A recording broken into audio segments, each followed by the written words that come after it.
Hello दोस्तों, मैं विजय ठाकरे आपका स्वागत करता हूं स्टेप अप एकेडमी पे। और आज हम लोग बात करने वाले हैं क्लास 12th में चैप्टर नंबर 6, जिसका नाम क्या है भाई? बैंकिंग। तो अब ये बैंकिंग होता क्या है या बैंक होते क्या है, सबसे पहले तो हम लोग ये समझें।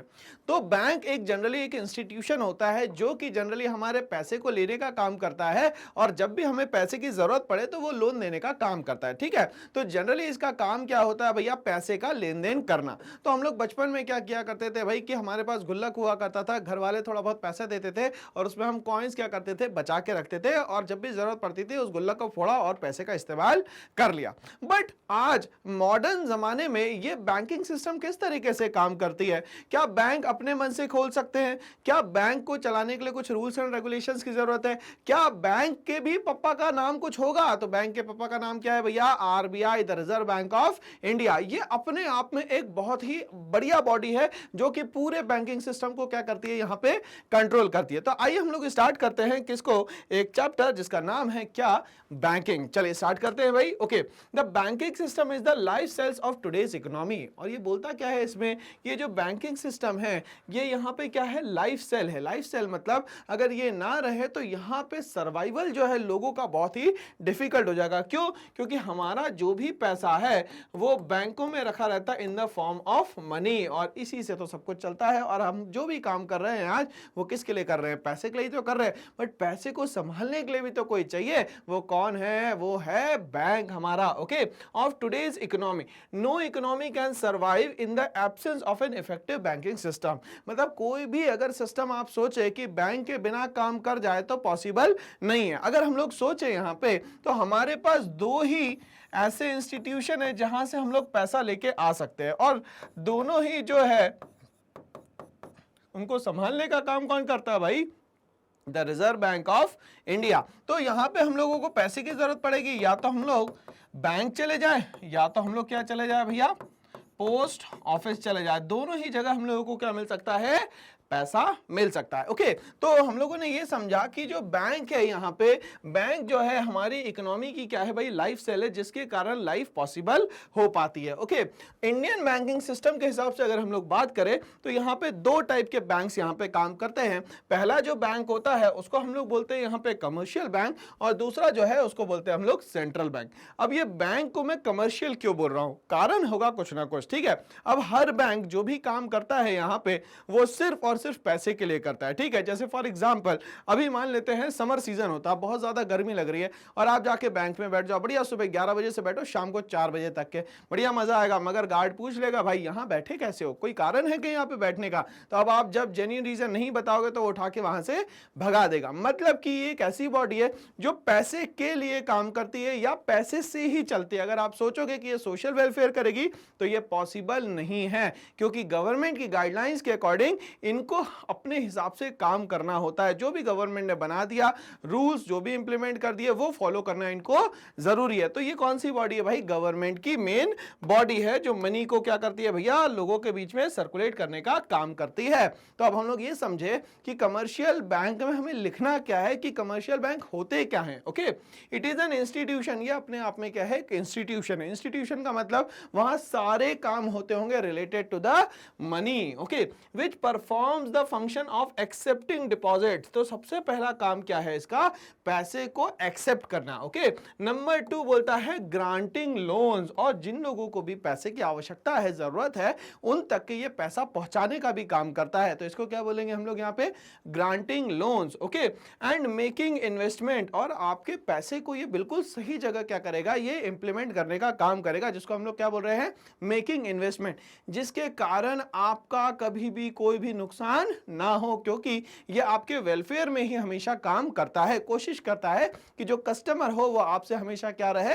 खुश रहे। Okay, with the aim of earning profit. But ये जो भी काम कर रहा है, कौन कौन से काम कर रहा है? एक्सेप्टिंग डिपॉजिट्स कर रहा है, ग्रांटिंग लोन्स कर रहा है, और मेकिंग इन्वेस्टमेंट जो कर रहा है, उसके पीछे इसका सोल पर्पस क्या है?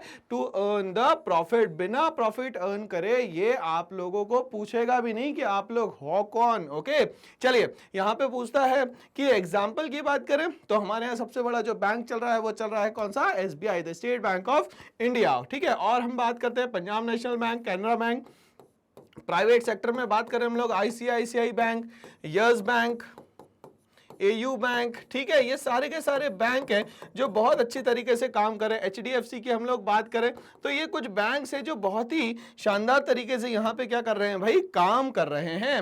ओके, आगे हम लोग बात करते हैं कि ये काम किस तरीके से करेगा और इनके पास पैसा आएगा कहां से। ओके, तो ये बोलता है rate of interest at which bank accept deposits. For example एक पर्सन है जिसका नाम है रामू, ठीक है, रामू ने फॉर एग्जांपल अपने 10,000 रुपीज क्या करे भाई, बैंक में डिपॉजिट कर दिया, ठीक है। तो बैंक ने ये 10,000 रुपीज क्या करे भैया, बोरो करे। किससे करे भैया, रामू काका से कर लिए। चलो रामू काका बना देते हैं इसको हम लोग, ठीक है। तो ये क्या करा भाई, बोरो करा। अब जो बोरो करेगा ये पैसा तो इसको कुछ ना कुछ देना पड़ेगा इस पे, तो इसको बोलते हैं हम लोग बोरोइंग रेट, ठीक है।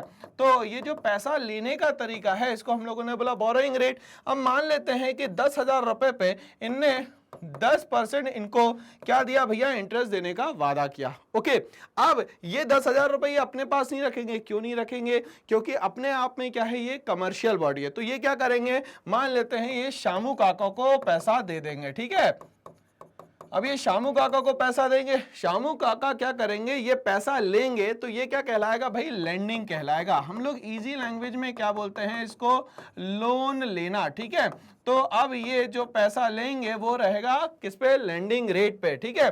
तो शामू काका कौन हो गए भाई, यहाँ पे ये लेंडर हो गए, और लेंडर को बोला कि आपको जो लोन मिलेगा वो एट द रेट ऑफ 15% मिलेगा।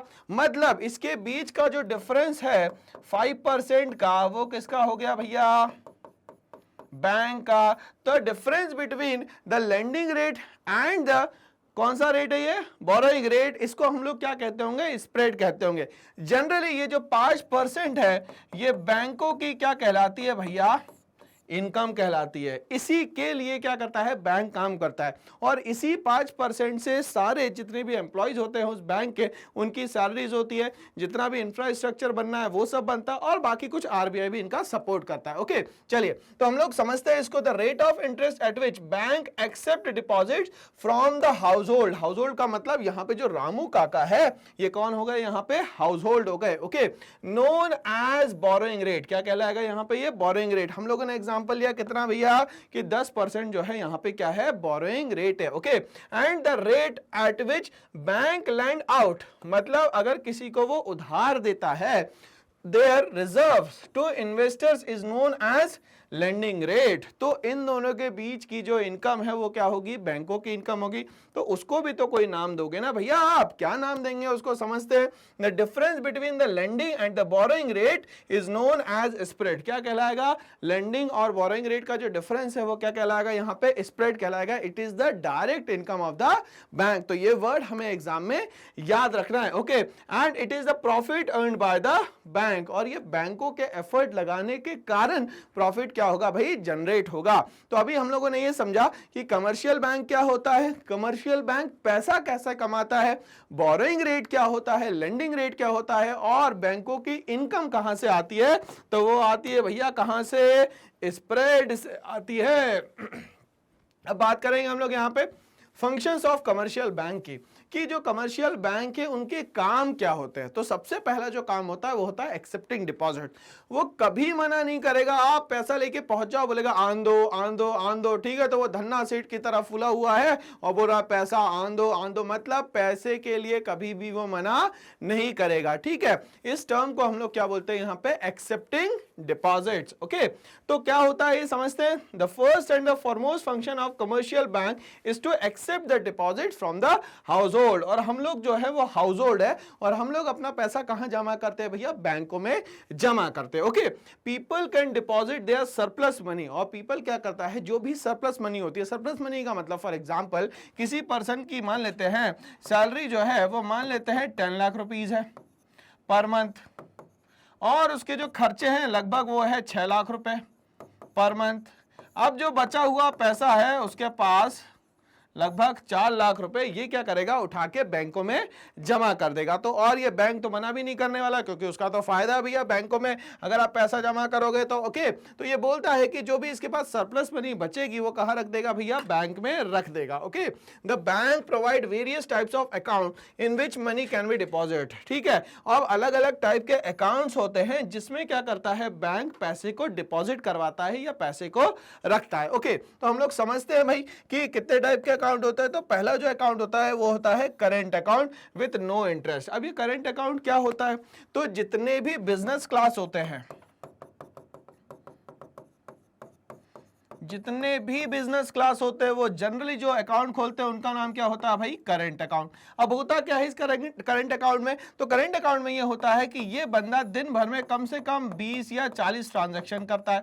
अब ये क्या करेगा, हर ट्रांजैक्शन के पैसे तो नहीं देगा, तो ऐसे लोग जो दिन भर में बहुत ज्यादा ट्रांजैक्शन करते हैं, कैश इन कैश आउट करते रहते हैं, उन लोगों के लिए बैंक एक फैसिलिटी देता है जिसको हम लोग बोलते हैं यहाँ पे कौन सा अकाउंट, करेंट अकाउंट, जिसमें कि आपको ट्रांजैक्शन चार्जेस नहीं देना पड़ते हैं, और देने भी पड़ेंगे तो वो बहुत ही मिनिमम आपको चार्जेस देने पड़ते हैं। इसीलिए ये अकाउंट किसके लिए अच्छा है भाई, तो जितने भी बिजनेस क्लास वाले लोग हैं और जो रिस्क टेकर है उनके लिए ये बहुत ही ज्यादा अच्छा है। तो ये हम लोगों ने समझा कि पहला करेंट अकाउंट क्या होता है। दूसरी हम लोग बात करते हैं यहाँ पे सेविंग अकाउंट की। ये सेविंग अकाउंट होता क्या है, तो सेविंग अकाउंट जनरली जो होता है, हम आम आदमी जो है, हाउस होल्ड जो है, उनके पास सैलरी आती है और वो सैलरी क्या करते हैं, अपने बैंक अकाउंट में ले लेते हैं। चलिए आप समझते हैं इसको हम लोग। अगर मान लेते हैं सैलरी हमारी 1 जनवरी को आती है, कब आती है भैया, सैलरी हमारी 1 जनवरी को आती है।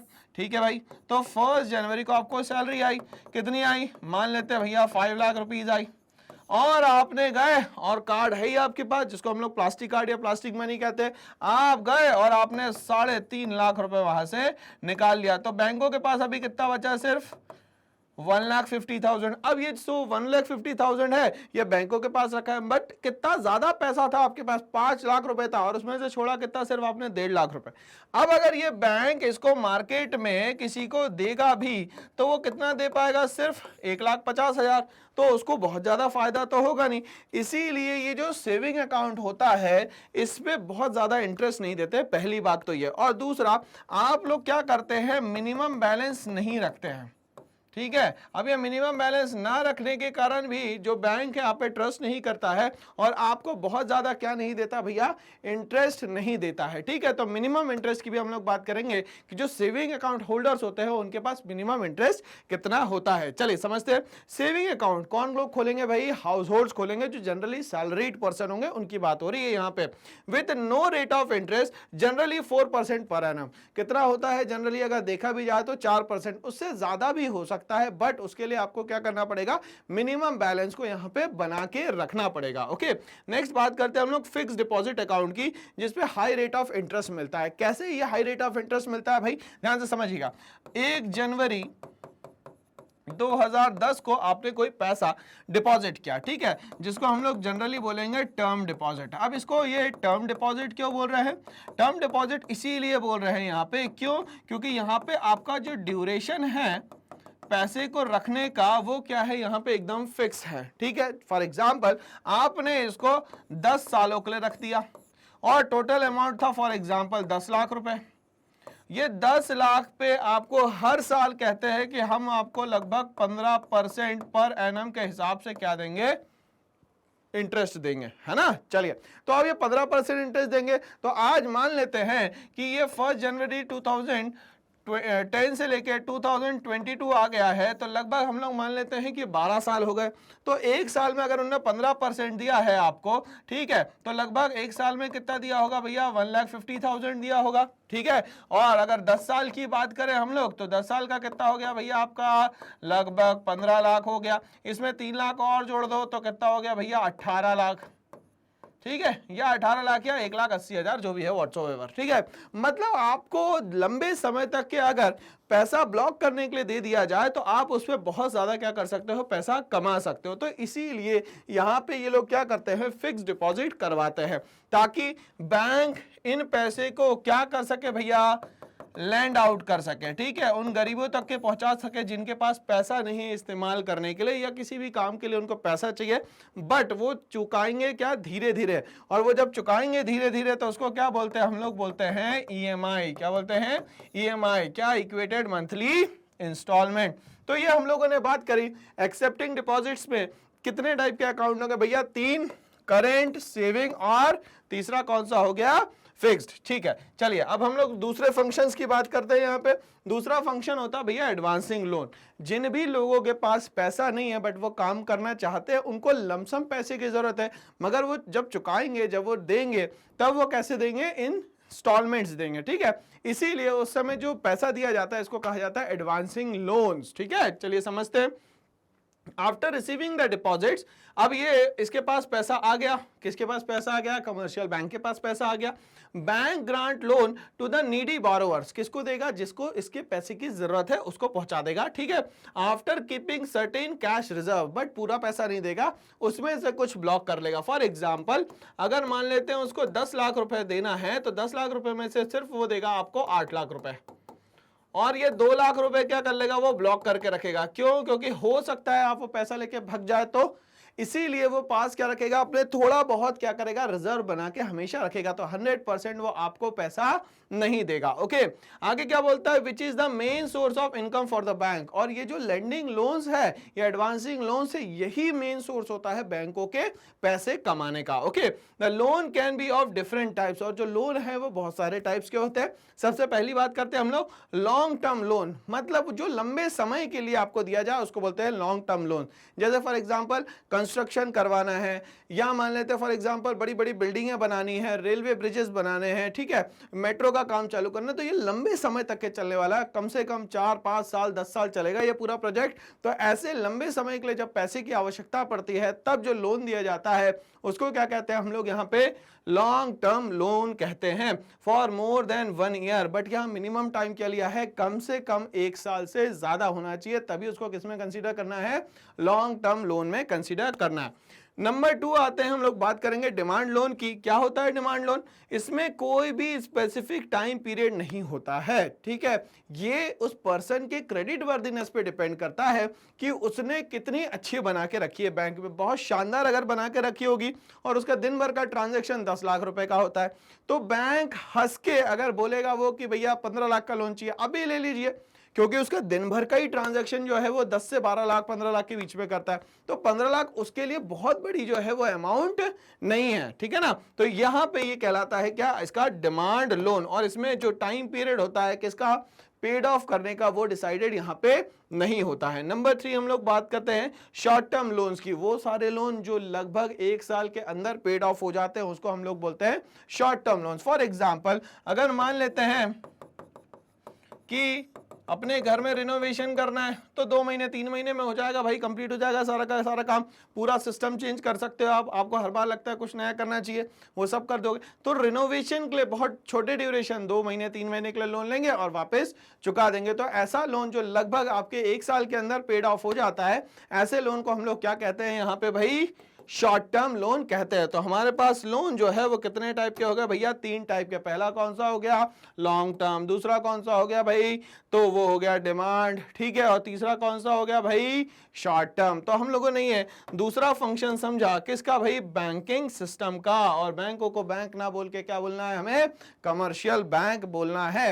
अब हम लोग बात करते हैं ओवरड्राफ्ट फैसिलिटी की। फॉर एग्जाम्पल, इस अकाउंट में किसी पर्सन के 10 लाख रुपए रखे हुए हैं, ठीक है, और वो फॉर एग्जाम्पल डिमांड करता है कि सर मुझे 13.5 लाख रुपए चाहिए, 13,15,000 चाहिए। बैंकों ने बोला बिल्कुल दे देंगे। क्यों, क्योंकि आप मिनिमम तो 10 लाख रुपए रखते ही रखते हो, ठीक है ना। इसीलिए आप जितना भी अकाउंट में है उससे ज्यादा निकालने की जब आप ताकत रखते हैं तो इसको हम लोग बोलते हैं क्या, ओवरड्राफ्ट फैसिलिटी। क्या बोलते हैं भाई, ओवरड्राफ्ट फैसिलिटी। समझते हैं इसको। It refers to a facility in which a regular customer, जो भी day to day banking system में इन्वॉल्व है, उसकी बात हो रही है यहाँ पे। Okay, regular customer of a bank is allowed to overdraw his current account, ठीक है, अप टू सम लिमिट, मतलब जितना उसके पास पैसा रखा हुआ है उससे वो ज्यादा निकालना चाहता है, क्योंकि हो सकता है उसकी जरूरत ज्यादा बड़ी हो। Okay, in other words one can withdraw more than what he has in his bank account, उसके अकाउंट में जितना भी पैसा रखा हुआ है वो उससे ज्यादा पैसा निकालने की कोशिश करता है या चाहता है कि ज्यादा पैसा उसको मिल जाए, तो इसको क्या बोलेंगे हम लोग यहाँ पे, overdraft facility. Okay, the bank charge interest on such amount, but ये जो भी पैसा निकालेगा यहाँ पे उस पे बैंक जो है क्या करेगी भैया, इंटरेस्ट चार्ज करेगी ईयरली, ठीक है ना। क्यों करेगी भाई, क्योंकि बैंक जो है वो एक कमर्शियल बॉडी है, वो आपका क्या है, रिश्तेदारी निभाने नहीं बैठी है किसी के भी साथ, है ना। तो ये तीसरे फंक्शन की हम लोगों ने बात करी है। आगे हम लोग बात करते हैं डिस्काउंटिंग बिल ऑफ एक्सचेंज, ठीक है। अब ये बिल ऑफ एक्सचेंज क्या होता है भाई, तो हम लोग जब भी किसी के यहाँ से सामान खरीद के लेके आते हैं तो उसको क्या करना पड़ता है भैया, पैसा देना पड़ता है। बट आजकल जो हमारा मार्केट चलता है 70 to 75% वो किस पे चल रहा है, क्रेडिट पे। तो क्रेडिट पे चल रहा है तो क्या करते हैं, वो बिल इशू कर देते हैं और उस बिल पे ही क्या होती है, बाद में पेमेंट होती है। ओके, बट समय के पहले अगर वो बिल चुका देता है तो उसको क्या देते हैं हम लोग, डिस्काउंट देते हैं। क्यों, क्योंकि उससे हमारा काम क्या हो गया भाई, बहुत ही आसान बन गया। इसीलिए हम लोग यहां पे क्या बोलते हैं, डिस्काउंटिंग बिल ऑफ एक्सचेंज, समझते हैं इसको।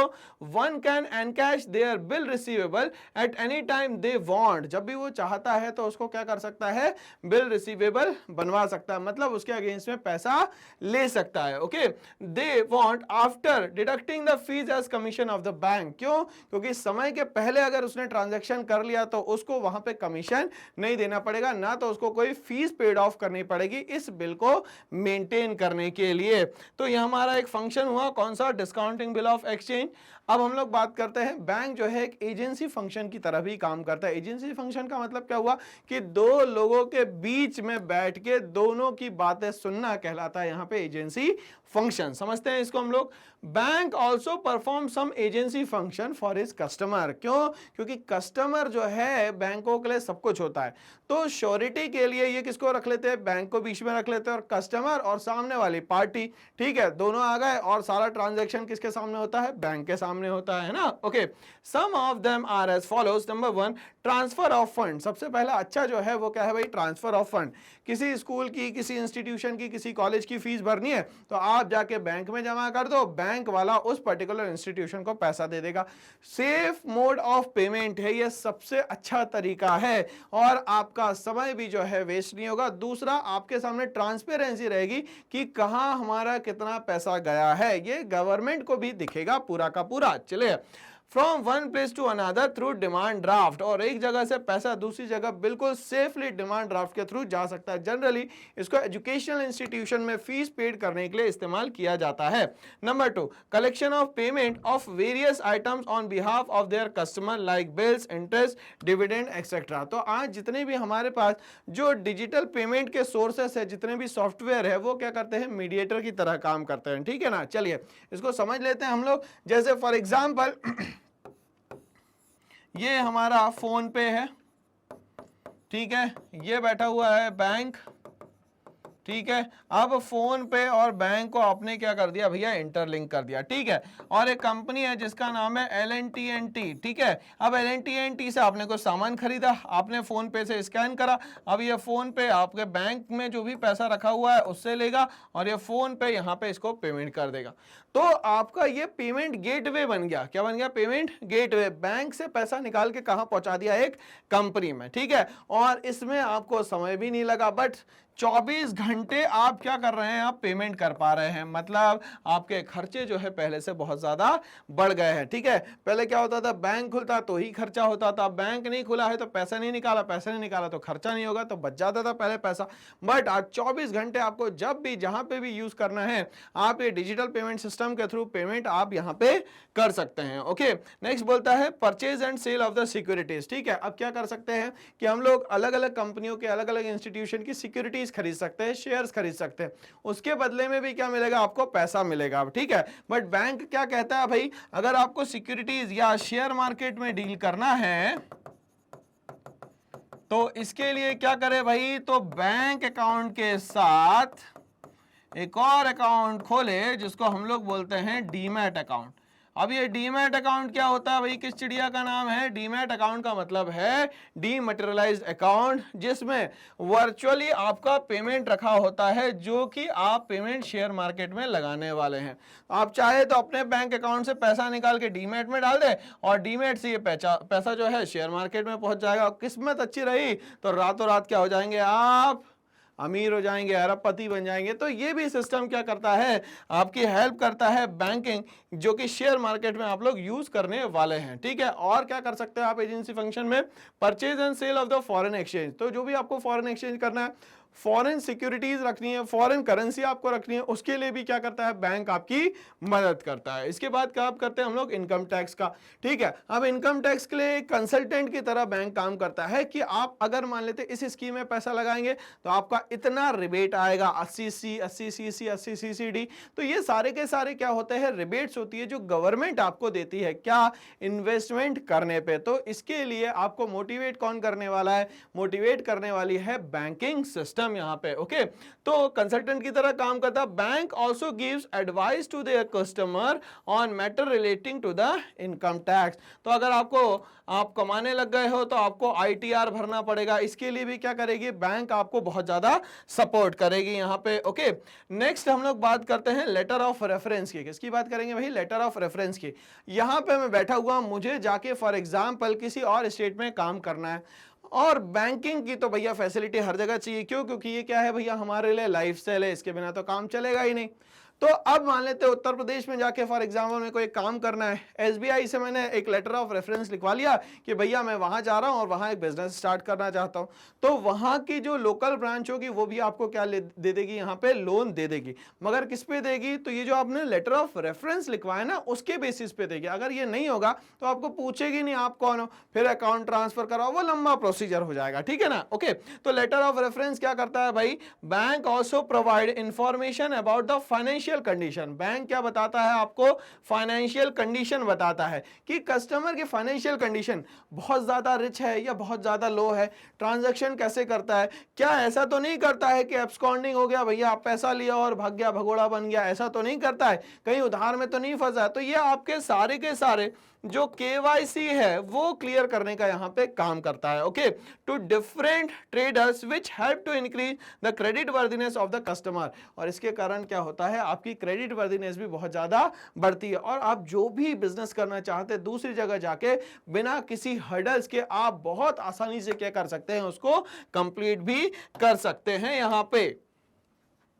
तो और हम लोग अभी फंक्शंस की बात करते हैं। तो बैंक जो है सिर्फ एक ही काम थोड़ी ना करता होगा, बहुत सारे लोगों के इसलिए बहुत सारे काम करने पड़ते होंगे। तो हम लोग और फंक्शंस की बात करते हैं। इसमें आती है जनरल यूटिलिटी फंक्शन। इसमें क्या करते हैं भाई, तो ये लॉकर फैसिलिटी देते हैं। मतलब क्या कर सकते हो आप, लॉकर में आपके पास जितने भी जेम्स एंड ज्वेलरीज है उसको क्या कर सकते हो, बिल्कुल सेफ और संभाल के रख सकते हो। क्यों? क्योंकि घर से अगर चोरी हो जाएगा तो वापस मिलने की जो पॉसिबिलिटी है हो सकता है वो बहुत ही कम हो जाए। बट बैंक से जाएगा तो बैंक तो क्या है, गारंटर बैठा हुआ है, उसको कहीं ना कहीं से आपको उतना पैसा तो देना ही पड़ेगा। तो ये जनरल यूटिलिटी फंक्शन में ये फैसिलिटी है, कौन देता है भैया, बैंक देता है। कौन सी फैसिलिटी, तो ये है लॉकर फैसिलिटी। आगे बढ़ते हैं, ट्रैवलर्स चेक की बात करते हैं। अब ट्रैवलर्स चेक क्या होता है भैया, चलिए ठीक है। अब मान लेते हैं मुझे एक जगह जाना है भैया, जापान में मान लेते हैं फॉर एग्जांपल एक अच्छा टूरिस्ट प्लेस है जिसका नाम है होनोलुलु। ठीक है, अब ये होनोलुलु घूमने जाना भैया मुझे। अब होनोलुलु घूमने तो जाना है मगर पैसा नहीं है।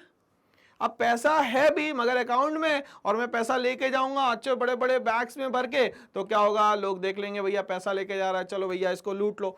तो अब मैं गया बैंक के पास, मैंने कहा भैया कुछ बताओ यार क्या करें हम लोग, पैसा तो लेके जाना अच्छा खासा। तो उन्होंने कहा एक काम करो भाई, हम लोग आपको देते हैं ट्रैवलर्स चेक। ठीक है, इस ट्रैवलर्स चेक्स में हम लोग क्या करेंगे, आपका अमाउंट लिख देंगे, और आप जैसे ही वहां जाएंगे, जापान में कौन सी जगह है भैया, होनोलुलु, तो वहां पे जाएंगे तो क्या मिल जाएगा आपको, वहां पे पैसा मिल जाएगा, और आप सेफली क्या है जाओगे भी, घूम के भी आ जाओगे, और आपका पैसा भी कोई चुरा नहीं पाएगा। तो बैंक जो है वो आपको प्रोवाइड करती है ट्रैवलर्स चेक, जो कि सबसे सेफेस्ट मोड होता है। इसको ट्रैवल ट्रैवल करने के लिए, ठीक है ना, आप ट्रैवल करने हैं, मगर मान लेते हैं ये अगर आपके पास नहीं है ट्रैवलर चेक तो आपके पास रिस्क बहुत बड़ा हो जाएगा, कोई भी आपको लूट सकता है। ओके, नेक्स्ट हम लोग बात करते हैं यहाँ पे लेटर ऑफ क्रेडिट के। लेटर ऑफ क्रेडिट जो है ये आपकी क्रेडिट वर्दीनेस बताता है। अब क्रेडिट वर्दीनेस कैसे बताएगा भाई, तो आपने अभी तक के जितने भी डे टू डे ट्रांजैक्शंस बहुत सारे करे हैं उसके बेसिस पे अगर आपको जब भी पैसे उधारी के लिए चाहिए हो या लोन के फॉर्म में चाहिए हो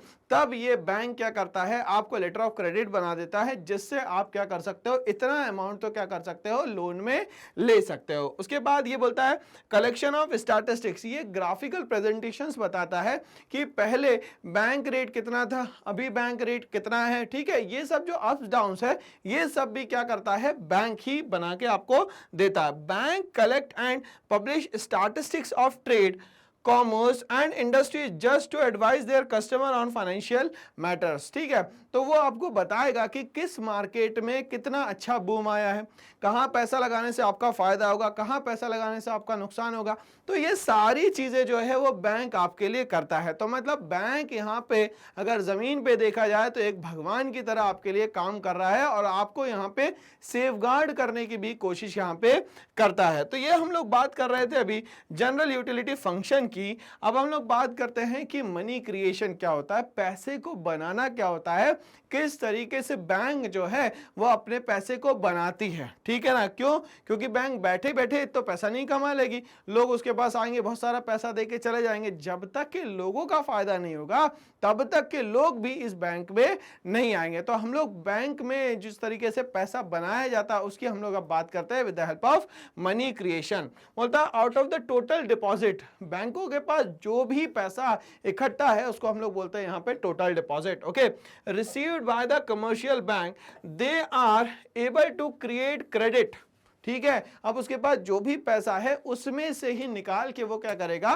कुछ अमाउंट को क्रेडिट में देने का काम करेगा। 100% वो कभी भी आप लोग को नहीं देगा क्योंकि आप लोगों पे उसको भरोसा नहीं है, पैसा लेके उड़ गए तो वापस नहीं मिलोगे ना, इसीलिए which is far excess of their initial deposit, ठीक है। मतलब उसके पास एक्चुअली में जितना पैसा होता है और वो जो लेंडिंग करता है, जितना आपको लोन देता है, उसमें बहुत बड़ा क्या होता है भाई, डिफरेंस होता है। Okay, in other words bank can lend more than what he lend to them, ठीक है। और बैंक इतनी अच्छी ताकत रखता है कि वो आपको ज्यादा से ज्यादा लेंडिंग करे। जब वो ज्यादा से ज्यादा लेंडिंग करेगा तो उसके पास जो आने वाली इनकम है वो बहुत ही ज्यादा आएगी। ओके, चलिए स्टार्ट करते हैं आगे। हम लोग समझते हैं कि मनी क्रिएशन के लिए क्या क्या चीजें होना बिल्कुल ही जरूरी है, जिसके बिना काम नहीं हो सकता।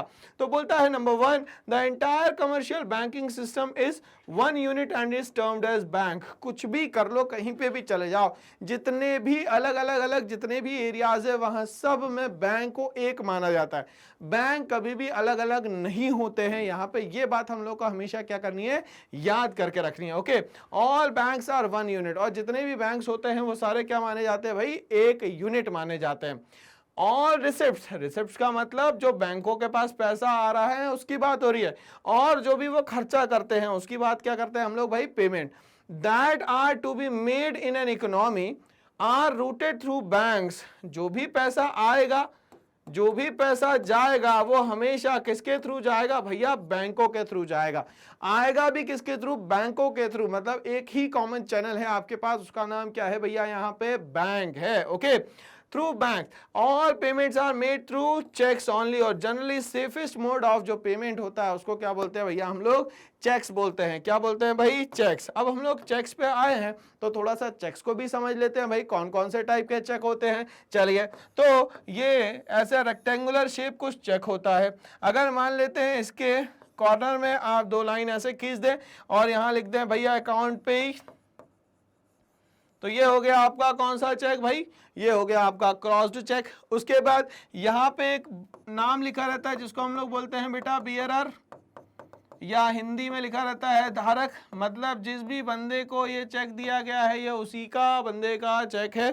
या तो अगर मुझे ये चेक से पैसा खुद निकालना है तो मैं क्या लिख दूं, यहाँ पे सेल्फ लिख दूं। तो ये जो 3 टाइप के चेक होते हैं, इसी से मेनली क्या होती है हमारे यहाँ पूरी की पूरी पेमेंट होती है, और सबसे सेफेस्ट मोड ऑफ पेमेंट इसको कहा जाता है। तो हमारे पास कितने टाइप के चेक हो गए भाई, एक तो क्रॉस चेक जिसको हम लोग अकाउंट पे ही भी बोल सकते हैं, दूसरा हो गया आपका सेल्फ चेक, और तीसरा कौन सा हो गया भैया, बेयरर चेक या तो धारक, ठीक है, जिसके पास ये पैसा चेक रहेगा उसी का ये पैसा माना जाएगा। चलिए स्टार्ट करते हैं हम लोग मनी क्रिएशन में, पैसा बनाना स्टार्ट करना है।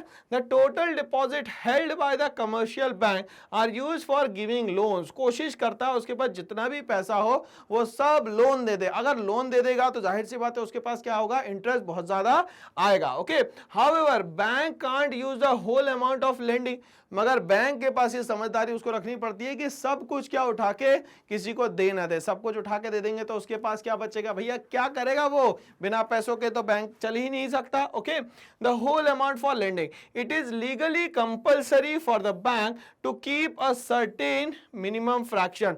अब बैंक पे ये कंपल्शन डाल दिया गया है कि आपको इतना अमाउंट तो क्या है अपने पास सेफर साइड में रखना है, सब कुछ नहीं खर्चा करना है आपको। Of the deposits as reserves which is known as legal reserve requirement, तो वो पैसा, वो फ्रैक्शन ऑफ अमाउंट जो आपको अपने पास सेफेस्ट फॉर्म में रखना है उसको बोला जाता है लीगल रिजर्व रेशियो, ठीक है, या हम लोग बोल सकते हैं legal reserve requirement. Okay, this ratio is specified by the central bank, और ये डिसाइड करने का काम कौन करेगा, तो ये डिसाइड करने का काम करेंगे पप्पा। तो बैंकों के पप्पा का नाम क्या है भैया, आरबीआई। क्या नाम है, RBI. Okay, of the country the reason to keep certain amount as reserve is to meet the daily demand of cash withdrawal in the cash form, और ये जो पैसा आपने बचा के रखा था ये डे टू डे जो एक्टिविटीज होती है लेन देन की, इनमें सारों में क्या होता है, काम आता है। तो इस तरीके से हम लोगों ने समझा जो फ्रैक्शन ऑफ अमाउंट आप बचा के रखेंगे उसको हम लोग बोलेंगे यहाँ पे LRR, लीगल रिजर्व रिक्वायरमेंट या लीगल रिजर्व रेशियो। और ये किस पे काम आने वाला है, तो ये जो डे टू डे आपके ट्रांजैक्शन होने वाले हैं कैश में उसको मेंटेन करने में क्या करने वाला है, ये आपके काम आने वाला है। ठीक है, चलिए आगे हम लोग एक एग्जांपल के थ्रू इसको समझने की कोशिश करते हैं। फॉर एग्जांपल, इनिशियल डिपॉजिट जो बैंक के पास आया वो कितना आया, 1000 रुपीज आया। बैंक ने कंपलसरी कर दिया। अब बैंक कंपलसरी नहीं करता है, आरबीआई बोलता है इनको कि ये कंपलसरी है कि LRR जो है वो कितना परसेंट होना चाहिए आपके पास, 20% होना चाहिए। इसका मतलब क्या हुआ, this means 20% that the commercial bank should be keep 20% of the deposit as reserve and can lend remaining 80%। For example अगर मान लेते हैं 100 रुपए है तो इस 100 रुपए का 80% मार्केट में जाके आप लेंड कर दो, हमें कोई प्रॉब्लम नहीं है। 20% जो है वो आपके पास सेफ मोड में रखना चाहिए, जिसको हम लोगों ने नाम दिया है क्या भैया, LRR, लीगल रिजर्व रिक्वायरमेंट या रेशियो। तो हमारे पास इनिशियल में कितना पैसा आ गया भैया, 1000 रुपए। कितना LRR रखना है, 20% यहाँ पे LRR रखना है। तो अगर ये 20% हम लोग निकालेंगे तो क्या आ जाएगा भाई, तो 1000 का जो 20% है वो कितना होता है, 200 रुपीज। तो 1000 में से अगर 200 रुपीज जो है वो आपने क्या रख लिया है भैया, क्या नाम दिया इसको, LRR दे दिया, तो आपके पास अवेलेबल कितना बचा, सिर्फ 80%। 80% ऑफ 1000 इज 800 रुपीज, तो ये मार्केट में आप दे सकते हो। ओके, अब बोलता है suppose the whole money 800 is taken by the borrower. 800 रुपए पूरे ले लिए। ये 800 रुपए नहीं है, 800 करोड़ हो सकता है, 800 अरब हो सकता है, 800 खरब भी हो सकता है। Okay, is taken by the borrower, and according to our assumption when the borrower uses that money it comes back in the bank as deposit, और कहीं ना कहीं आगे चल के वो पैसा दोबारा हमारे पास आ ही जाएगा। बट अभी क्या करें हम उससे, तो अभी हम लोग क्या करेंगे, उससे पैसा कमाने की कोशिश करते हैं। ओके, चलिए तो यहाँ पे हम लोग समझते हैं कि जो डिपॉजिट है अब कितना हो गया भैया, 800। ठीक है, रिजर्व कितना हो गया, 20%, मतलब कितना हो गया, 160। आगे बढ़ते हैं, अवेलेबल फॉर लोन 80% ऑफ 800, अब कितना है, 640। ठीक है, this process continue in the same manner, this could be better understood by the following table. इसके थ्रू हम लोग समझने की कोशिश करते हैं। उस बंदे ने जब फर्स्ट फेज में डिपॉजिट करा था तो वो 1000 रुपए था, जिसमें इसने 80% जो है लोन में दे दिया और 20% जो है वो किस में दे दिया भाई, LRR में दे दिया। ओके, अब सेकंड स्टेज पे आते हैं हम लोग। तो अब इसके पास एक्चुअल में कितना बचा है भैया? 800। 800 का भी कितना परसेंट? 20% निकाल दो LRR में, तो बचा कितना? 640। यही 640 नेक्स्ट प्रिंसिपल बन गया। ठीक है, अब ये बच गया 512, ये हो गया कितना? 128 अप टू सो ऑन। ये तब तक के प्रोसेस कंटिन्यू चलेगा जब तक के लोन अमाउंट का जो टोटल है वो 4000 ना हो जाए, और ये LRR का जो सम टोटल है वो कितना? 1000 ना हो जाए, 1000 ना हो जाए। अब दोनों को मिलाएंगे तो कितना हो जाएगा भैया?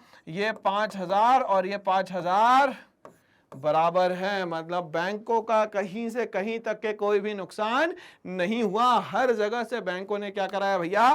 पैसा ही यहां पे कमाया है। तो ये एक एग्जांपल के थ्रू हम लोगों ने समझा कि LRR हमारे यहां किस तरीके से काम करता है। ओके, तो इससे कंक्लूजन क्या निकला? The above table shows that with the initial deposit of just ₹1000, the bank is able to create the total deposit of 5000। कितना मिल गया उसको? 1000 के बदले में 5000, मतलब 4000 का सीधा सीधा मुनाफा हुआ है, 4000 का फायदा हुआ है। It means that the initial deposit becomes the 5 times of the initial. जो भी आपके पास इनिशियल डिपॉजिट था उसका 5 गुना ज्यादा अब आपके पास डिपॉजिट है। मतलब आपकी इनकम जितनी भी थी उससे 5 गुना ज्यादा हो चुकी है। तो ये हम लोगों ने समझा अभी कि LRR जो है प्रैक्टिकली कैसे हमारे यहाँ काम करता है। अब हम लोग बात करते हैं हमारे पास जो पैसा है उसको हम लोग डबल, ट्रिपल और क्या क्या क्या क्या होता है वो कैसे करेंगे, मतलब बहुत ज्यादा पैसा हम लोग कैसे कमाएंगे। इस सिस्टम को हम लोग बोलते हैं मनी मल्टीप्लायर। ओके, स्टार्ट करते हैं। It measures the amount of money that the bank are able to create in the form of money that the bank are able to create in the form of deposit with every unit it keeps at the reserve.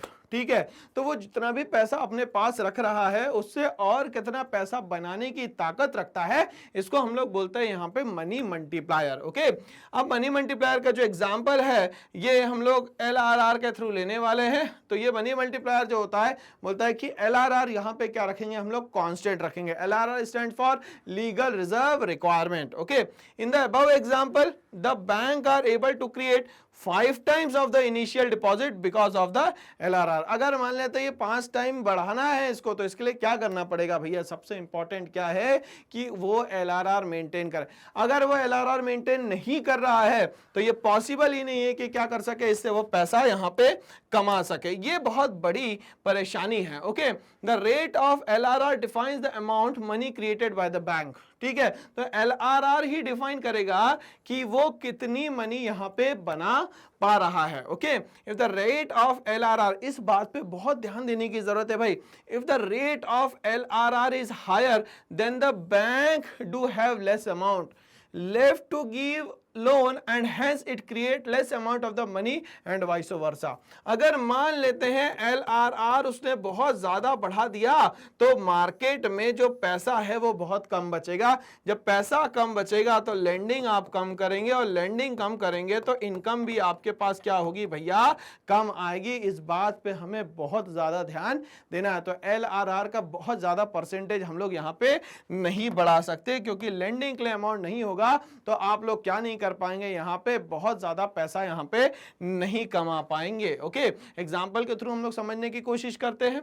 Initial deposit मान लेते हैं कि 2000 है और RBI ने बोला कि LRR जो है वो आपको कितना रखना है? यहाँ पे 20% रखना है। फॉर्मूला क्या होता है भैया मल्टीप्लायर का? Multiplier is equals to 1/LRR। तो 1/20% करा तो ये कितना हो गया भैया? 5 टाइम्स हो गया। Total money created 20 into 5 is 10,000। But अभी कलाकारी करी RBI ने थोड़ी सी, या बैंकों ने कलाकारी करी, उनने बोला कि इसको बढ़ा के देखते, चलिए बढ़ा लेते हैं। तो LRR की वैल्यू कितनी कर दी भैया? 50% कर दी। तो मनी मल्टीप्लायर क्या होता है? 1/LRR 1/50%। इट इज 2 टाइम्स, 2 गुना ज्यादा हो गया। तो total money created is equal to 2000 multiplied by 2 4000। कितना बना पा रहे थे पहले 20% पे? 10,000। अभी कितना बना पा रहे हो? सिर्फ 4000।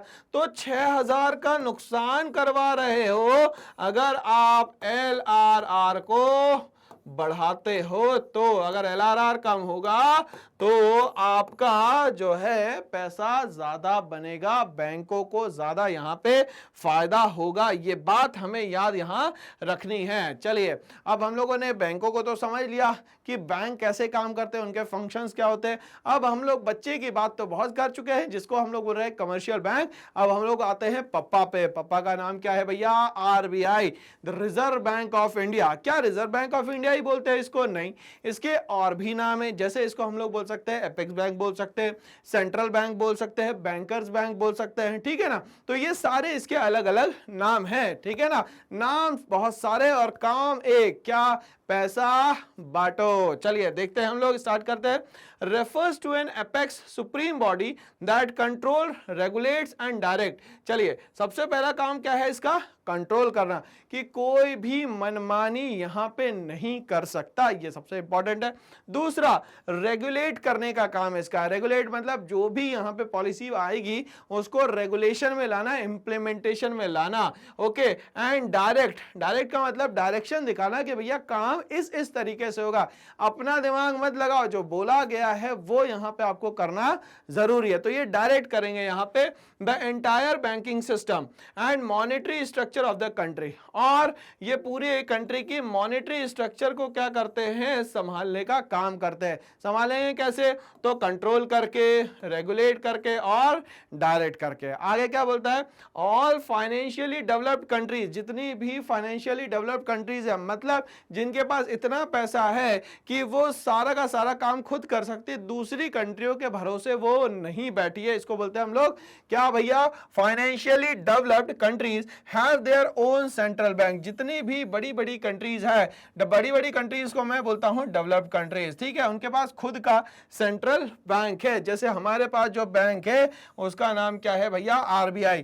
और RBI कब से काम कर रहा है हमारे यहाँ? 1 अप्रैल 1935 से। और RBI का जो एक्ट है वो क्या है भैया? 1935। इस समय से हमारे यहाँ जो RBI है कंटिन्यूअसली काम कर रहा है। तो अभी पप्पा का इंट्रोडक्शन तो हो गया, अब हम लोग बात करते हैं कि पप्पा के काम क्या क्या है, कितनी ज्यादा बदमाशी वो कर सकते हैं। क्यों? क्योंकि उनको कोई रोकने वाला तो है ही नहीं। चलिए, तो हम लोग सबसे पहले फंक्शन की बात करते हैं, करेंसी अथॉरिटी। तो जितनी भी करेंसी है उसकी प्रिंटिंग और मिंटिंग का मेन काम जो होता है वो होता है RBI का।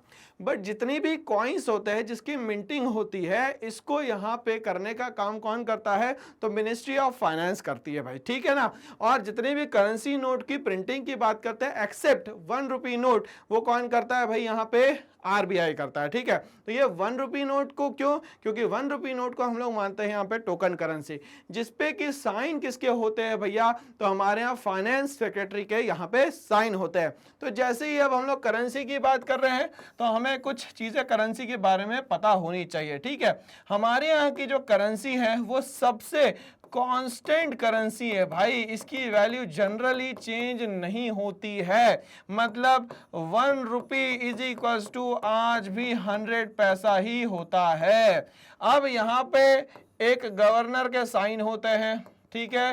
तो RBI के पास कितने गवर्नर होते हैं? तो एक गवर्नर होते हैं और 4 डेप्यूटी गवर्नर होते हैं यहाँ पे, ठीक है। अब यहाँ पे हमारी लैंग्वेजेस लिखी जाती है, तो टोटल लैंग्वेजेस कितनी लिखी जाती है?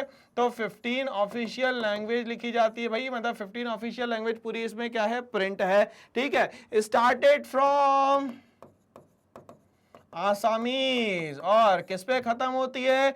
तो ये खत्म होती है भाई उर्दू पे, ठीक है। और ये जो करेंसी है ये गारंटी देती है, ठीक है। मैं धारक को इतने रुपए देने का वचन देता हूं या देती हूं। मतलब यहाँ लिखा हुआ है कि आपकी अगर ये करेंसी मान लेते हैं हम लोग खत्म कर देते हैं तो इसके बदले में कुछ ना कुछ इक्विवेलेंट टू द करेंसी आपको देंगे ही देंगे। और क्या चाहिए भाई आपको इससे ज्यादा गारंटी? तो ये सब चीजें हमारी याद रखिएगा, आप एग्जाम में पूछी जाती है। चलिए, तो पहले फंक्शन की बात करते हैं।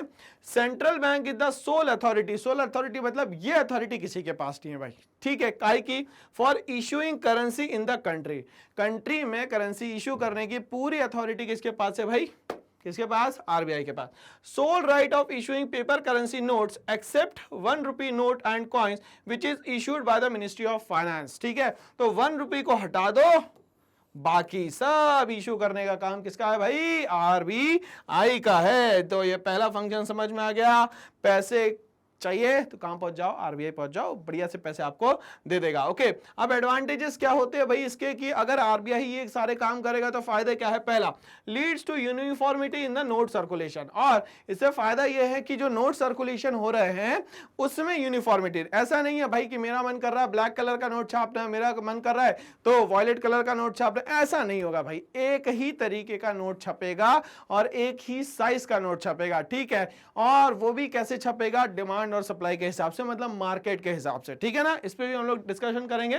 Control over the credit, control over the credit का मतलब है कि किसी ने मुझसे कहा कि सर अगर गरीबी दूर करनी है तो एक काम करो, सबको 10-10 हजार के नोट दे दो, दे देते हैं भाई, खुश हो गए लोग, अरे वाह यार पहले तो पैसे ही नहीं था अब 10-10 हजार के नोट आ गए। अब उसको वैसे मत समझो, आप ऐसे समझिए कि अब हर किसी के पास 10 हजार का ही नोट है सिर्फ, इसके अलावा नोट नहीं है उसके पास। अगर उसके पास नोट नहीं है तो हर चीज की वैल्यू उसकी कितने की हो जाएगी भाई, 10 हजार की हो जाएगी। अब जब 10 हजार की हो जाएगी तो हर चीज की वैल्यू जब 10 हजार होगी तो यहां पे ये समझना है कि जो महंगाई है वो भी तो 10 हजार रुपए के हिसाब से ही बढ़ेगी यहां पे।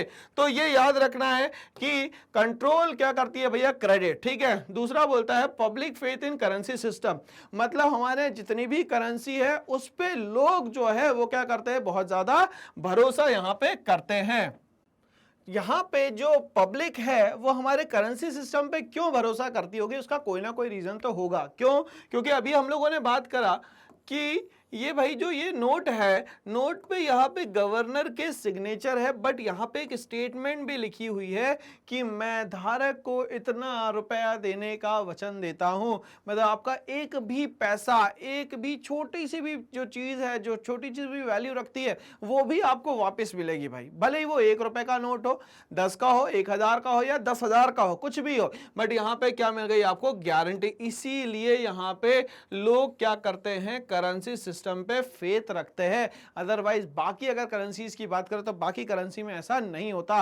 मतलब हमारी जो कंट्री है भैया बहुत ज्यादा सोचती है हमारे लोगों के बारे में, क्योंकि यहाँ पे बहुत ज्यादा फैक्टर इनकम जनरेट होती है। क्यों, क्योंकि लोग यहाँ पे बहुत ही ज्यादा मेहनती है और यहाँ बिना मेहनत के पैसा नहीं कमाते भाई। इसीलिए लोगों का आज भरोसा जो है वो सरकार पे, और सरकार का भरोसा लोगों पर है। ओके, आगे बात करते हैं। Central bank is also authorized to borrow money from the banks, और सेंट्रल बैंक चाहे तो वो बैंकों से भी पैसा यहां पे ले सकती है। Okay, when government faces deficit, जब भी गवर्नमेंट को ऐसा लगता है कि उसके पास कैश मनी नहीं है, उसके पास पैसा नहीं है, तब in its budget it borrows from bank by selling it's securities, और बैंक क्या करते हैं, जो गवर्नमेंट की सिक्योरिटीज होती है उसको बेचते हैं और उसके बदले में क्या करते हैं भैया, पैसा यहां पे अर्न करते हैं। ओके, अब इस सिस्टम को क्या बोलते हैं भैया, ओपन मार्केट ऑपरेशन। अब ये ओपन मार्केट ऑपरेशन को हम बहुत सही तरीके से समझने की कोशिश करते हैं।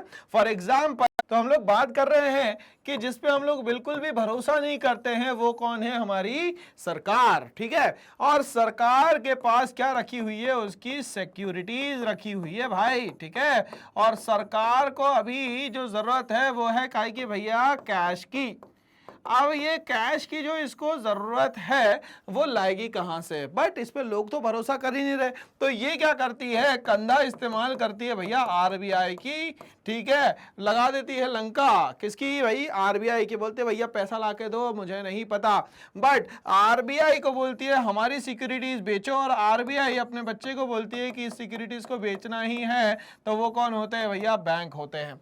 तो इस तरीके से लोग, मतलब जो कस्टमर है वो बैंकों से सिक्योरिटीज लेते हैं जो कि गवर्नमेंट की होती है, और देता कौन है, इनको आरबीआई देता है। तो इस तरीके से ये पूरा सिस्टम चलता है जिसको बोलते हैं ओपन मार्केट ऑपरेशन। तो ये ओपन मार्केट ऑपरेशन ये सभी के लिए रहता है, और यहाँ पे इसके पास, सरकार के पास क्या होता है, बहुत सारा पैसा आ जाता है जो कि लोगों के पास रहता है। मतलब हम लोग बोल सकते हैं यहाँ पे हाउस होल्ड के पास जो पैसा रहता है, और ज्यादा लिक्विडिटी होने के कारण मार्केट में ये पैसे को क्या कर लेता भाई, एब्जॉर्ब कर लेता है, ताकि लोग अब फिजूल खर्ची मार्केट में ना करें। ओके, तो ये ओपन मार्केट ऑपरेशन हम लोगों को समझ में आया। When central bank acquire these securities they issue new currency, ठीक है। अब क्या बोलता है ये कि जब सेंट्रल बैंक को जरूरत पड़ती है तो वो क्या करता है, अपनी सिक्योरिटीज को इशू कर देता है, ठीक है ना। Okay, is known as monetizing the government डेब्ट और डेफिसिट फाइनेंसिंग, और उसके पास जो भी नुकसान हुए रहते हैं उसको वो यहां से क्या कर लेता है भैया, रिकवर कर लेता है। तो ये हम लोगों ने समझा कि ओपन मार्केट ऑपरेशन यहां पे क्या होता है। आगे हम लोग बात करते हैं आरबीआई के फंक्शन की, custodian of the cash reserve, और ये क्या करता है, कैश रिजर्व को कस्टडी के रूप में रखता है। कस्टडी मतलब इसके पास जो भी पैसा रखा हुआ वो सबसे सेफ है और कोई इसे चुरा नहीं सकता। ओके, समझते हैं इसको। Commercial bank has to keep some proportion of their deposit with central bank. जितने भी कमर्शियल बैंक होते हैं वो हमेशा अपना कुछ पार्ट जो है वो कैश फॉर्म में किसके पास रखते हैं भैया, आरबीआई के पास रखते हैं, ठीक है।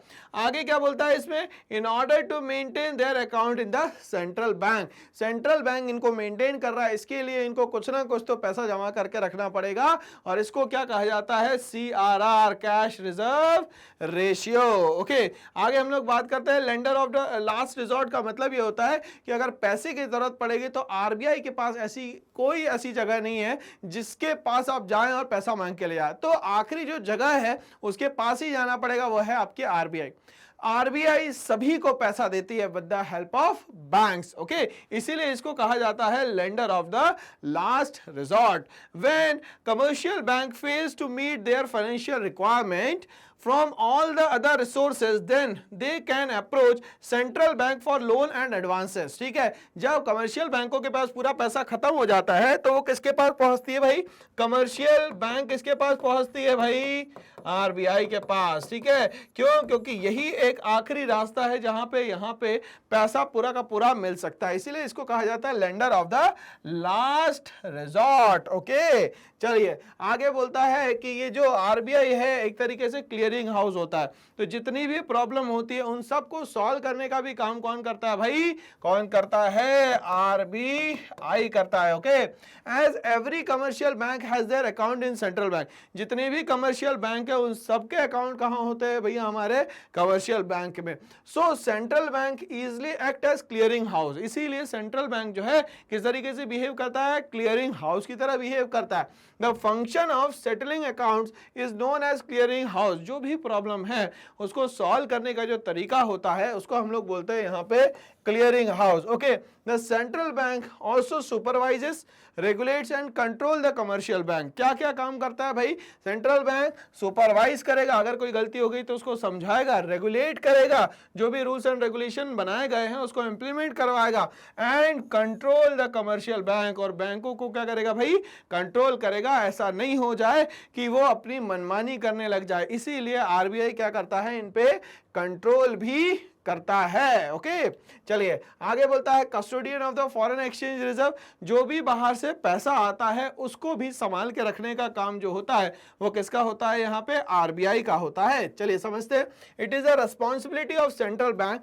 To keep external money of the country, मतलब बाहर की जो करेंसी है, बाहर की कंट्री की जो करेंसी है उन सबको भी कौन रखेगा भाई, कौन रखेगा, हमारा RBI. Okay, stable, central bank maintains foreign exchange reserve in order to promote international trade, ताकि इंटरनेशनल ट्रेड क्या है, चलते रहे, and to stabilize exchange rate of domestic currency, और हमारी जो डोमेस्टिक करेंसी है वो भी क्या रहे, स्टेबल रहे। जैसे for example 1 US dollar is equals to for example 80 rupees है।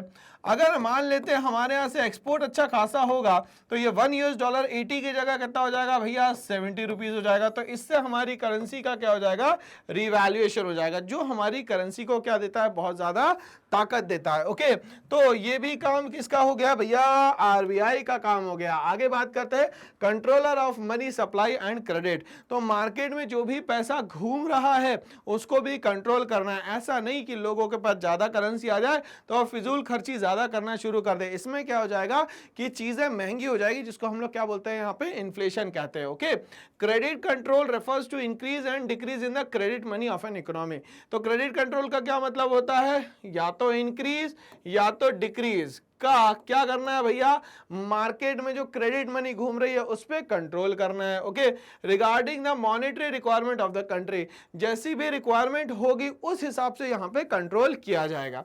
RBI control the credit activity, RBI क्या करता है, क्रेडिट एक्टिविटीज को कंट्रोल करता है, कैसे, of commercial bank in order to control the situation of inflation, inflation का मतलब क्या होता है, general rise in price of goods and services, okay, and deflation, तो इन्फ्लेशन और डिफ्लेशन को कंट्रोल करने के लिए ही क्या कहते हैं हम लोग भैया, क्रेडिट कंट्रोल करेगा कौन, RBI. As RBI has a sole monopoly, ठीक है ना, अब यहाँ पे आरबीआई की जो है वो सोल मोनोपोली है यहाँ पे, ठीक है ना, तो सोल मोनोपोली में क्या होता है भैया कि वो सारे के सारे काम वो खुद ही करेगा, दूसरे किसी को नहीं करने देगा यहाँ पे, okay. It can control credit and money supply of the currency, कैसे करने वाला है ये, तो बोलता है to control this RBI uses two types of instrument, क्या करेगा वो, दो तरीके से इसको कंट्रोल करने की कोशिश करेगा, पहला क्वांटिटेटिव इंस्ट्रूमेंट और दूसरा कौन सा होता है, क्वालिटेटिव। अब क्वांटिटेटिव और क्वालिटेटिव में कोई अंतर होता होगा क्या भाई, हाँ बिल्कुल होता होगा, ठीक है। सबसे पहले हम लोग बात करेंगे यहाँ पे क्वांटिटेटिव इंस्ट्रूमेंट्स की, okay. These instruments are used in influence the total volume of credit, क्या इन्फ्लुएंस करेंगे भैया, टोटल वॉल्यूम ऑफ, क्या टोटल वॉल्यूम ऑफ क्या, क्रेडिट, क्या भाई, credit. In an economy central bank tries to increase or decrease the amount of credit available in the economy, तो central bank क्या करेगा, अवेलेबिलिटी देखेगा कि भैया अभी इंक्रीज करना है कि डिक्रीज करना है मनी को, ठीक है, okay.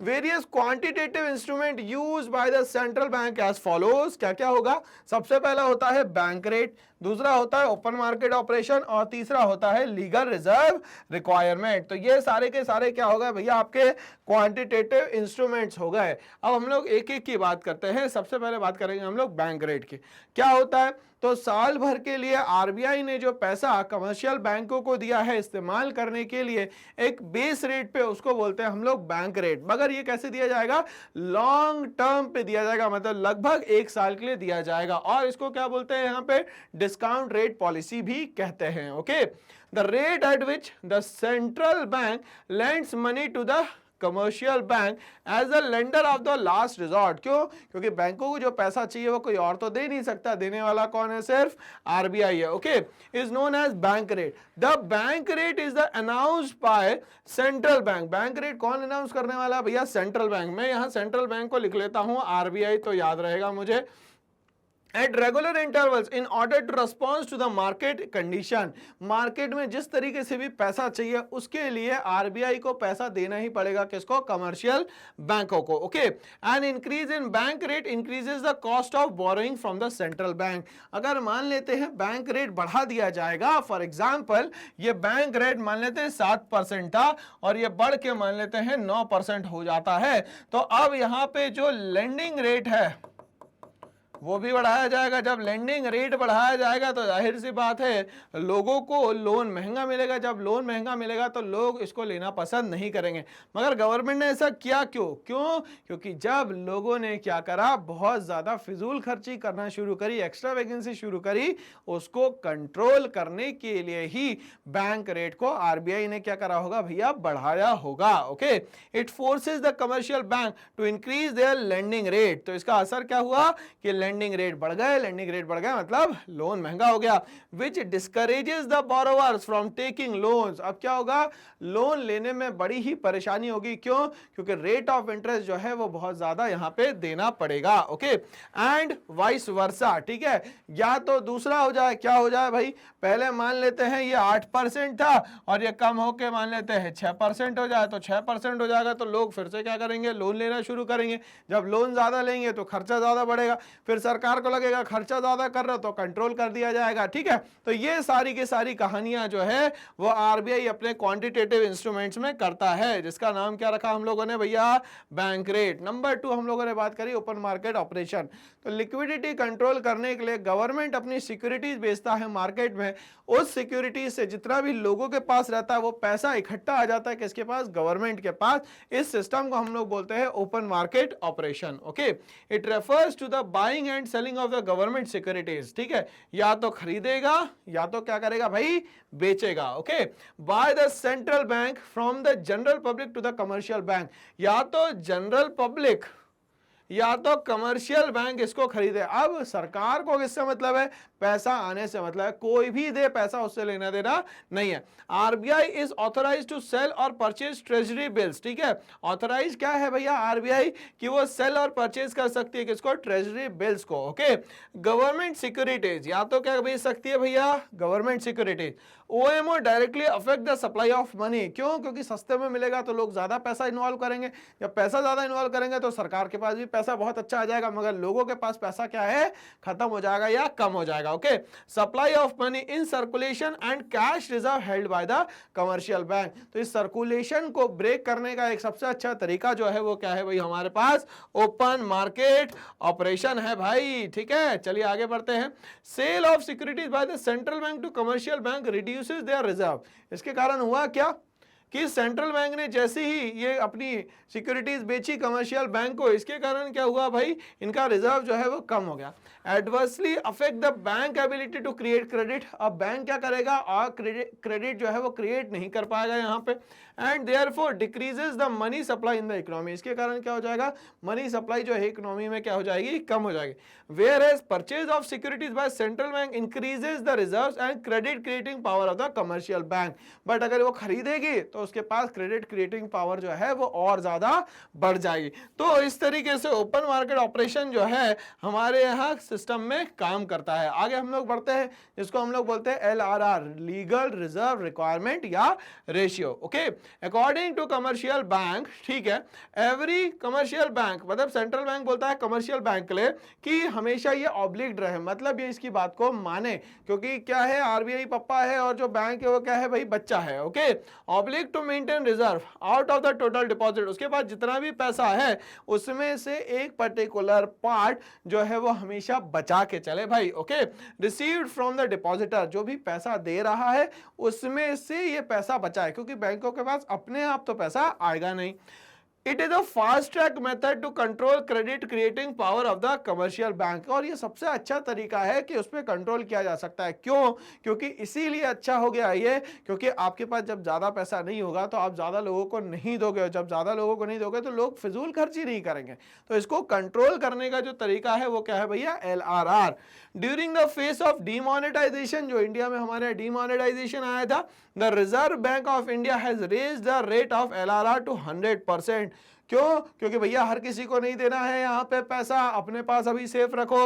Of the increase in deposits between September 16 to November 11 in order to draw out excess liquidity of the commercial bank. ये कब से स्टार्ट हुआ? राइट फ्रॉम नवंबर 26, ताकि वो अपनी लिक्विडिटी का ज्यादा इस्तेमाल ना कर सके और हर किसी को पैसा ना बांटे। तो ये एक डिमोनेटाइजेशन की हम लोगों ने यहाँ पे बात करी है। आगे हम लोग बात करते हैं कि जो कमर्शियल बैंक है वो ऑब्लिग्ड होता है दो टाइप के रिजर्व मेंटेन करने के लिए, जिसमें से सबसे पहला जो होता है उसको बोलते हैं हम लोग कैश रिजर्व रेशियो। तो कैश रिजर्व रेशियो वो मिनिमम अमाउंट होता है जो कमर्शियल बैंक आरबीआई के पास कैश फॉर्म में जमा करता है, और ये जरूरी है, मैंडेटरी है। ओके, समझते हैं। It refers to the minimum percentage of net demand and time liability NTDL to kept by commercial bank with the central bank. किसके पास रखना है? तो कमर्शियल बैंक का पैसा किसके पास रखना है? सेंट्रल बैंक के पास रखना है। Change in CRR affect the ability of commercial bank. अब आपसे क्वेश्चन पूछ लेंगे कि CRR बढ़ाने से या CRR कम करने से क्या फर्क पड़ता है? ओके, टू क्रिएट क्रेडिट, ठीक है, increase in CRR reduces the reserve. अगर मान लेते हैं CRR बढ़ा देंगे तो ये जो क्रेडिट सिस्टम वो क्या हो जाएगा? रिड्यूस हो जाएगा। और commercial bank and credit creating power of the commercial bank and vice वर्सा, ठीक है ना, ध्यान से समझिएगा आप। मान लेते हैं कि आरबीआई ने जो CRR है वो 4% से उठा के 6% कर दिया। तो मान लेते हैं कि आरबीआई के पास जो पैसा था वो जो 4% जाता था, अब वो कितना जाएगा? 6%। जब 6% यहाँ से पैसा जाएगा इसके पास से, तो इसके पास जो है पैसा कम हो जाएगा बैंकों में और ये लोगों को लोन नहीं दे पाएगा। तो लिक्विडिटी कंट्रोल करने के लिए ये सबसे अच्छा क्या है हमारे पास तरीका है भाई, और बहुत ज्यादा जरूरी है। ओके, नंबर 2 बात करते हैं हम लोग स्टैट्यूटरी लिक्विडिटी रेशियो की, एसएलआर की। ठीक है, अब क्या बोलता है इसमें कि वो पैसा जो कमर्शियल बैंक अपने पास रखती है other than cash for day to day transactions, ठीक है ना, उसको हम लोग बोलते हैं SLR. Okay, it refers to the minimum percentage of net demand and time liability to be kept by commercial bank with themselves. SLR is maintained to show the liquid assets। SLR क्या show करता है यहाँ पे, liquid asset show करता है, power of bank to meet its daily requirement of cash withdrawal. तो जो भी उसको डे टू डे ट्रांजैक्शन की जरूरत पड़ती है उसके लिए ये क्या करता है, इसको मेंटेन करके चलता है। Changes in SLR affect the freedom of commercial bank. तो SLR में इसने जो भी चेंज करा इसके कारण फ्रीडम ऑफ कमर्शियल बैंक जो है खत्म होती है टू सेल गवर्नमेंट सिक्योरिटीज और to borrow against them from the central bank. और वो क्या चाहता है कि अगर वो जरूरत पड़े तो ये क्या कर सकता है यहाँ पे, टू सेल गवर्नमेंट सिक्योरिटीज और to borrow against them from the central bank. जरूरत पड़ेगी तो इसको बेच के भी क्या कर सकता है, यहाँ पे वो पैसा जो है अपने पास ला सकता है। तो दो तरीके से रिजर्व रखना है, एक तो CRR और दूसरा क्या रखना है भाई, SLR। Okay, increase in SLR reduces the ability of bank to give credit and vice versa. तो हम लोग को ये समझ में आ गया कि अगर SLR बढ़ाएंगे तो भी प्रॉब्लम है, घटाएंगे तो भी प्रॉब्लम। मतलब करेंगे क्या ये दोनों, तो ये दोनों कंट्रोल करेंगे किसको भैया, लिक्विडिटी को। ओके, तो LRR को हम लोगों ने दो पार्ट में बांटा, पहला CRR और दूसरा क्या हो गया भाई, SLR। कहां रखना है इसको, तो इन लोगों ने कहा ये डिपॉजिट होगा कहां पे, RBI में, और ये अपने पास में रखना है। तो ये दोनों को मिला के हम लोग क्या बोल देंगे, LRR, लीगल रिजर्व रिक्वायरमेंट। अब हम लोग बात करते हैं यहाँ पे क्वालिटेटिव इंस्ट्रूमेंट की। ये क्वालिटेटिव इंस्ट्रूमेंट यहाँ पे क्या होता है, तो कंट्रोल पॉलिसी हम लोगों ने क्वांटिटेटिव तो समझ ली, अब हम लोग क्वालिटेटिव की भी तो बात कर लें भाई, क्वालिटेटिव होता क्या है। ठीक है, तो ये बोलता है these instrument are used to regulate the directions of credit. कहां पैसा लगाना है, कितना लगाना है, क्यों लगाना है, ये भी तो पता हो। इसके लिए हम लोग क्वालिटेटिव इंस्ट्रूमेंट यहां पे इस्तेमाल करते हैं, और करता कौन है भाई, RBI। Okay, various instruments used by the central bank are, number 1 margin requirement. अब ये मार्जिन रिक्वायरमेंट क्या होता है भाई, जितने भी आपको लोन चाहिए, जितने का भी आपको लोन चाहिए भाई, उतने का आपने दिखा दिया कि भैया ये एसेट्स है हमारी, देख लो। मगर वो बोलेंगे इतना हम नहीं देंगे। मान लेते हैं कि 10 लाख सैंक्शन करने की बात हुई, तो 10 लाख में से आपको मुश्किल से मुश्किल आपको 8 लाख या 7.5 लाख रुपए वो क्या करेंगे, यहाँ पे सैंक्शन करेंगे। तो ये जो सिस्टम होता है इसको बोलते हैं हम लोग क्या, margin requirement. It refers to the difference between market value of the security offered for the loan and to amount of loan given against that security. जो मार्केट में चल रहा है और आपकी प्रॉपर्टी के अगेंस्ट में जो मिलने वाला है, इसको हम लोग क्या बोलते हैं यहाँ पे, मार्जिन रिक्वायरमेंट। ठीक है, चलिए, तो ये सबसे पहला तरीका हो गया हमारा क्वालिटेटिव इंस्ट्रूमेंट का। हम लोग आगे बढ़ते हैं, एग्जाम्पल के तौर पे समझते हैं इसको। Amount of building given as security is 1 lakh rupees. ठीक है, loan given again the security is 80,000। कितने का गड़बड़ है भाई, यहाँ पे 20,000 का गड़बड़ है। ओके, तो मार्जिन कितना हो गया भैया, 20,000 का। क्यों, RBI में prescribe different margin for different set of borrowers. अलग अलग लोगों के लिए अलग अलग इन लोगों ने स्लैब बनाए हुए हैं। Okay, against the security of the same commodity. ठीक है, उसी सेम कमोडिटी पे किसी को ज्यादा मिलेगा और किसी को कम अमाउंट यहाँ पे सैंक्शन होगा। And increase in the margin discourages the borrowers. ठीक है, मार्जिन अगर आप ज्यादा बढ़ा देंगे तो जो लेने वाला होगा पैसा वो क्या हो जाएगा, यहाँ पे डिस्करेज हो जाएगा। Okay, and hence the money supply decreases, और मनी सप्लाई क्या हो जाएगी, यहाँ पे डिक्रीज हो जाएगी बहुत ज्यादा। Whereas a fall in margin encourages the people to borrow more। अगर मार्जिन कम कर दी जाएगी तो लोग क्या करेंगे, और ज्यादा आएंगे आपके पास क्या करने भैया, लोन लेने। तो मार्जिन जो है वो क्या हो जानी चाहिए भाई, कम हो जानी चाहिए, ये ज्यादा अच्छा है। ओके, आगे बात करते हैं हम लोग मॉरल सुएशन। मॉरल सुएशन का मतलब होता है कि आपके लिए बहुत ज्यादा अच्छा सोचते हैं कौन, बैंक। किसके लिए भाई, कस्टमर्स के लिए। इसको कहा जाता है मॉरल सुएशन। समझते हैं इसको। This is a combination of persuasion and pressure that central bank applies on the other bank in order to get them act according to the policy of the central bank. हर किसी चीज में customer को ही सबसे ज्यादा priority दी जाती है। इसके लिए रूल्स एंड रेगुलेशंस का प्रेशर होता है किस पे? हमेशा छोटे छोटे जो बैंक होते हैं जिनको हम लोगों ने नाम दिया था कमर्शियल बैंक। इस सिस्टम को हम लोग बोलते हैं यहाँ पे मॉरल सुएशन। थर्ड पॉइंट जो आता है उसको बोलते हैं हम लोग सेलेक्टिव क्रेडिट कंट्रोल। अब ये बोलता है कि हर किसी को मुझे पैसा नहीं बांटना, जितने लोग हैं जिनको जरूरत है सिर्फ उन्हीं को पैसा देंगे, नहीं तो क्या होगा यहाँ पे एनपीए हो जाएगा। एनपीए का मतलब सीधा सीधा एक लॉस है जो कि वापस पैसा नहीं आने वाला। ओके, इसको क्या बोलते हैं? एससीसी मतलब selective credit control. Under this RBI gives direction to other bank to give और नॉट टू गिव। देना है कि नहीं देना है ये भी कौन करेगा भाई? कौन करेगा ये कंट्रोल? तो भाई आरबीआई तो बोलेगा तभी तो कंट्रोल होगा। Okay, to give credit for certain purposes to particular sectors. ठीक है, तो वो पर्टिकुलर सेक्टर्स की बात कर रहे हैं कि इस सेक्टर को लोन देना, इस सेक्टर को लोन नहीं देना। इस तरीके से हम लोग क्वालिटेटिव इंस्ट्रूमेंट को यूज करते हैं। तो control of money supply and credit कैसे होता है? तो ये क्वांटिटेटिव से होता है और दूसरा क्वालिटेटिव से होता है। क्वांटिटेटिव से कैसे होता है भाई? तो LRR is a combination of the CRR and the SLR. दूसरा होता है ओपन मार्केट ऑपरेशन और तीसरा होता है बैंक रेट पॉलिसी। अगर हम लोग बात करते हैं क्वालिटेटिव की तो मार्जिन रिक्वायरमेंट होता है, सेलेक्टिव क्रेडिट कंट्रोल होता है और मॉरल सुएशन होता है। इस तरीके से क्या करा जाता है? यहाँ पे कंट्रोल किया जाता है। चलिए अब हम लोग समझते हैं कुछ रेट्स के बारे में, repo rate and reverse repo rate. अब रेपो रेट क्या होता है? तो शॉर्ट ड्यूरेशन के लिए जब भी कमर्शियल बैंकों को पैसे की जरूरत पड़ती है तो वो किसके पास जाएगा भाई? पप्पा के पास जाएगा। पप्पा कौन है यहाँ पे? आरबीआई है। तो आरबीआई के पास शॉर्ट ड्यूरेशन के लिए जो पैसा लेके आती है कमर्शियल बैंक, उसको क्या कहते हैं हम लोग? Repo rate.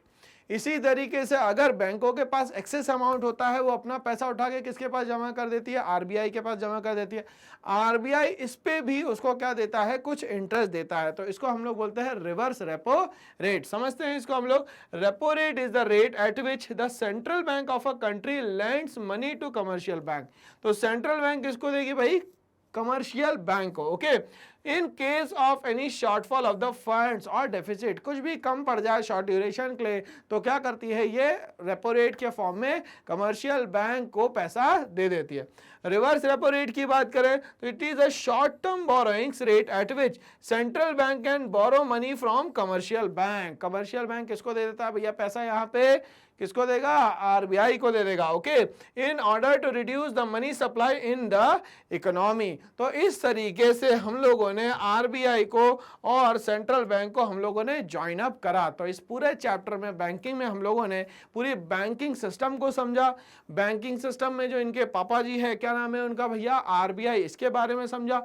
क्या काम है, क्या फंक्शंस है बैंकों के और आरबीआई के, इसके लिए हम लोगों ने ब्रीफली सब कुछ डिस्कस किया। और ये चैप्टर जो है आपके एग्जाम पॉइंट ऑफ व्यू से बहुत इंपॉर्टेंट है और केस स्टडी भी इसकी आ सकती है। तो ऐसे ही और वीडियोस के लिए मेरे साथ बने रहिए, ठीक है। और इसके लिए करना क्या है? बहुत ही आसान सा काम करना है। इस चैनल को आपको लाइक, शेयर और सब्सक्राइब करना है, क्योंकि यहाँ पे क्या मिलने वाला है?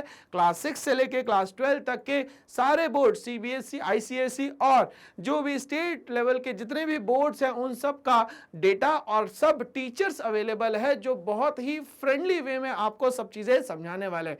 साथ ही क्या मिलने वाला है? साथ ही मिलने वाला है आपको पूरे कॉम्पिटिटिव एग्जाम्स की तैयारी करने का मौका, like NEET, CLAT, JEE, AICUET and TET. ठीक है, तो देर ना करते हुए लाइक, शेयर, सब्सक्राइब करें सारे के सारे। Thanks for watching all.